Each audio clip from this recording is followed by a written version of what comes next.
প্রিয় দর্শক আসসালামু আলাইকুম। সবাইকে স্বাগত আমার আজকের এপিসোডে। আমি আজকে আপনাদের সাথে অন্থন রেসিপি শেয়ার করব।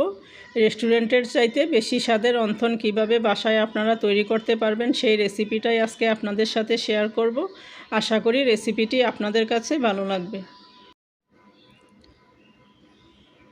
এখানে আমি নিচ্ছি 1.5 কাপ ময়দা, তার সাথে আমি দিব 1 টেবিল চামচ ভর্তি করে কর্নফ্লাওয়ার, দিচ্ছি পরিমাণ মতো লবণ।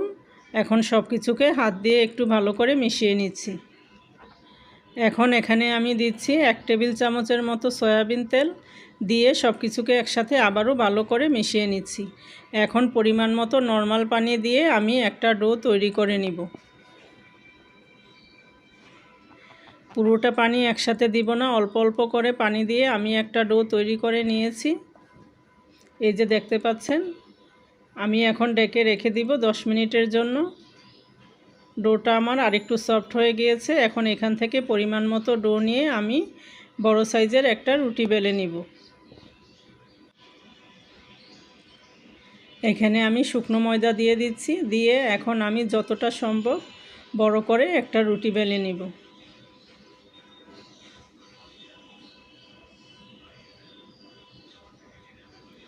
একদম পাতলা করে আমি রুটিটা বেলে নিয়েছি। এখন চারপাশ দিয়ে আমি কেটে নিব।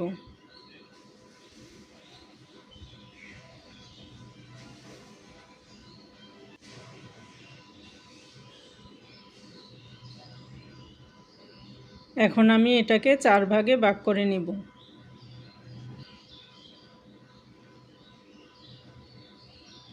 এই যে দেখতে পাচ্ছেন, এভাবে আমি তৈরি করে নিয়েছি। এখন এখানে আমি চিকেন পুর দিয়ে দিচ্ছি। চিকেন পুরের রেসিপিটা আপনাদের সাথে শেয়ার করিনি, ভিডিওটা অনেক লম্বা হয়ে যাবে সেজন্য। এখন আমি এটা দিয়ে একপাশে এভাবে সিল করে দিচ্ছি। আমি আপনাদেরকে আরেকটা তৈরি করে দেখিয়ে দিচ্ছি। 4টা কোণার মধ্যে একপাশে আমি দিয়ে এভাবে মুড়িয়ে দিব, দিয়ে 2 পাশ এভাবে পিছনের দিকে এনে এভাবে সিল করে দিব। একদম সহজ, একবার চেষ্টা করলেই আপনারা এই ভাঁজটা দিতে পারবেন। সবগুলো আমি তৈরি করে নিয়েছি।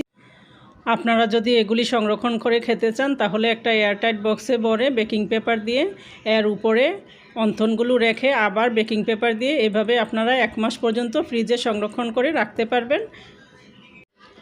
এখন আমি এগুলোকে ভেজে নিব। একটা ফ্রাই প্যানে আমি পরিমাণ মতো তেল গরম করে নিয়েছি। জালটা মিডিয়াম টু লোতে রেখে আমি এগুলোকে ভেজে নিব। জালটা বাড়ানো থাকলে তাহলে চারপাশ দিয়ে হয়ে যাবে, মাংসটা কাঁচা থেকে যাবে। চুলার জালটা একদম লো টু মিডিয়ামে রেখে আমি এগুলোকে আস্তে আস্তে ভেজে নিব। 4-5 মিনিট সময় নিয়ে এগুলোকে আমি আস্তে আস্তে উল্টে পাল্টে ভেজে নিব। এক পাশ হয়ে গিয়েছে, এখন আমি অপর পাশটা উল্টে দিচ্ছি।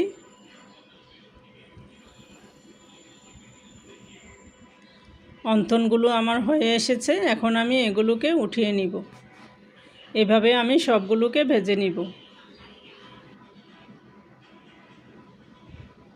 দেখতেই পাচ্ছেন খুবই লোভনীয়ভাবে তৈরি হয়েছে। অন্থনটা সাধারণত ছোট থেকে বড় সবারই খুব পছন্দের একটা খাবার। আপনারা চাইলে এভাবে বাসায় তৈরি করতে পারেন। খুবই অল্প খরচে আপনারা অনেকগুলো তৈরি করে নিতে পারেন। আশা করি রেসিপিটি আপনাদের কাছে ভালো লেগেছে। সবাই ভালো থাকবেন। আল্লাহ হাফেজ।